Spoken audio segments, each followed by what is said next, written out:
So Kyle, it was, you know the atmosphere it was for the division game. This is the first time the Ravens have hosted an AFC Championship game. What do you expect the atmosphere to be like on Sunday? Yeah, I think I've said it before, but at this level, you can take for granted sometimes the fans and the atmosphere. It's not the same around the league. And come from the South, come from SEC atmosphere, you kind of get used to that. But the Ravens atmosphere is no different from that, I'd say. And I feel like it's been turned up the whole season, but it's going to be even more loud, even more chaotic on Sunday, and I'm excited to see it. Kyle, you've taken the most snaps this season in the slot. Travis Kelce has taken the most snaps this season in the slot as well. What can you say about that potential matchup between you two, and what do you see as the challenges of his game to contain him? Yeah, I mean, he's a great player in our league, and he's been a great player for as long as I can remember, as long as I've been watching him at this level. And he's earned every ounce of respect that he's gotten to this point, and it's going to be a challenge. I'm part of the plan to hopefully take him away, but it's a team effort at the same time. We got to have guys up front rushing the quarterback, make it unclear on Mahomes, and then in the back end, it's not going to be man-to-man the whole game. We got to have guys in the right spots, guys attached to him, that kind of stuff. I just want to go off of what Lamar was just saying before we walked off about Isaiah. You guys going head-to-head in practice. What makes Isaiah likely such a tougher? Yeah, first, his hands are just different than a lot of other guys. He catches everything that's thrown to him, and he runs his routes so precisely. He's very fast, honestly, once he gets to where he needs to go, and he's deceptive and playing with your leverage and stuff like that. He's super smart. Obviously, we got great coaches. We got Mark in there telling him certain kind of nuances and stuff like that. So I think he's only scratched the surface of what he can be in this league. And it's kind of funny. He's technically a backup, but I feel like he's top, whatever you want to say, tight end in our league. Kyle, you guys obviously go against Lamar every day. How does seeing him on a daily basis prepare you for the challenge of seeing a guy like Patrick Mahomes?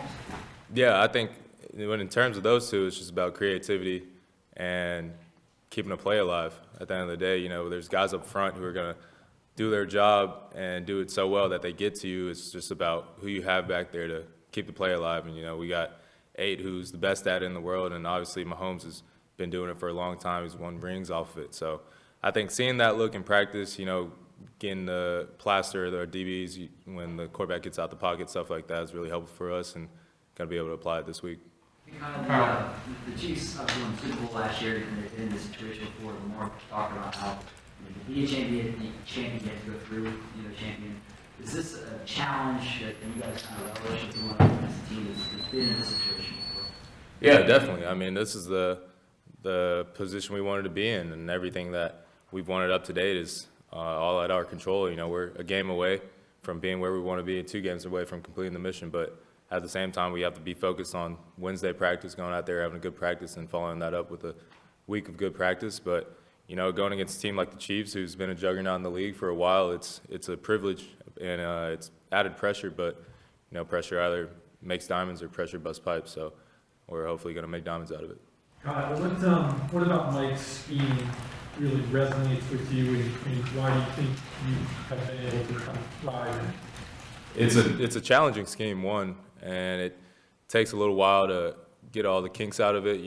Going through OTAs, going through camp, all that stuff. There's going to be certain times where we may mess something up, but going into the season, I feel like we got all that ironed out, and now we're kind of clicking on all cylinders we have so for the whole year, I think. And at the end of the day as well, I was just joking with one of the coaches the other day. I said it's about Jimmys and Joes, not X's and O's. So obviously the plan helps us a lot going out there, but at the same time, we have a bunch of guys on our side of the ball who can go out there and make plays, and if a play breaks down, just going out there and making a football play and not being a robot. How about it do you like? I like just the duality of it. There's, first off, we have guys up front who allow us to do a bunch of stuff on the back end in terms of doing their job correctly. But I think the moving around, everybody's doing different things. It doesn't make us one-dimensional. We have a bunch of guys who can do a lot of different stuff, and it makes it hard on the offense not to know who's going to be doing what on each snap. And I feel like everybody's done a good job buying into that. Kyle, you talked about growing up in SEC country. You played at Notre Dame, where you get a lot of attention. But this kind of game where 40 or 50 million people are going to be watching, where the whole city is locked into it all week, is this sort of the kind of thing, the kind of stage you have in mind as a young player when you're growing up? Yeah, definitely. And if in anything that you do, you want to do at the highest level, and this is the highest level. And there's only 4 teams left, so it's the best of the best, and it's about what you're going to do when the popcorn's popping. So I feel like I've grown up my whole life with that mantra. Just in the biggest moments, you got to be your best self, and big time players make big time plays, big time games, and this is an opportunity to do so. Kyle, Patrick Queen had said a couple weeks ago that other teams want to play basketball on grass, and we just want to hit you. How has the kind of emphasis on being physical, how does that manifest itself from Harbaugh, Mike, in the meeting rooms? How does that emphasis on being physical manifest itself day over day? Yeah, it's one thing to talk about it, and it's another thing to actually do it. And you can't just turn that switch on and off. It's got to be something that you've done throughout the whole year, throughout the whole organization. It starts at the top, like you said, with Coach Harbaugh. Just everything that he preaches, just physicality on both sides of the ball, special teams. It's just the way that we operate. And, it's like I said, it's one thing to say it, but I feel like we go out there and prove it every day in practice, where it starts at, and then transitions to the game. It just gets that more intense when, we're not going against each other and going against people who we don't see all the time and people who can actually hit. So I feel like they do a good job here of just drafting people who have that mindset, signing people who have that mindset. And even if you may not coming in, you kind of adapt it once you get here. There's really no choice. You see Lamar in that locker room every day. How would you describe kind of his demeanor, his mindset since the playoffs?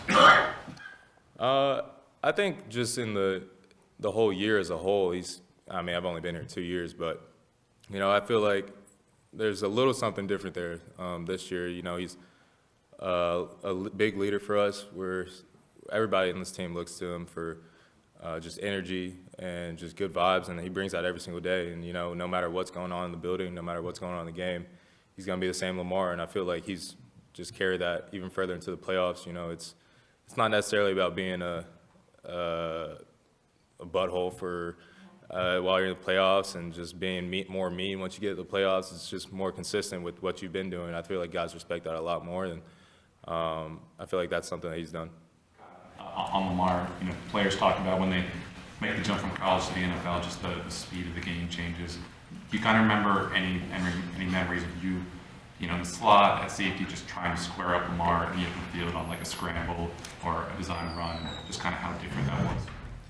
Yeah, without giving him too much credit, I feel like he's different. You guys see it every single game, and I see it every day in practice. And that goes back to somebody else's question, just getting us prepared for the game. We're not going to see a lot of guys who are running at us downhill who are as shifty as him. So setting up our angles and stuff like that is helping us a lot going against Lamar. But there's definitely a growing period there coming into camp and OTAs, all that stuff going against Lamar in the open field. But kind of get to learn his tendencies, this and that. It's easier for me to say because I see it every day.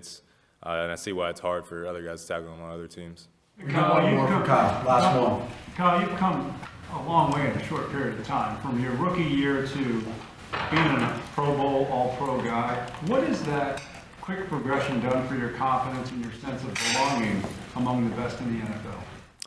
Yeah, I don't think it's really changed my confidence per se. I think it's just more reassurance, because I've always felt that I've had the ability to succeed at a high level no matter what level I'm at. And I try to stay the same person every single day, no matter what's going on around me. And I feel like just all these accolades and stuff are cool and going to be cool to tell the grandkids one day. But at the same time, we have a bigger goal in mind. And for me, like I said, it's just more reassurance. And at the same time, it's just more respect for my peers. And I think that's very important as well. No offense, but I could really care less what media has to say about me, what other people have to say about me outside of my family and the ones who are close to me in the building. And I feel like all that stuff, it comes with a certain level of respect that the guys have for me, so I appreciate that. All right, thanks, Kyle. Thank you.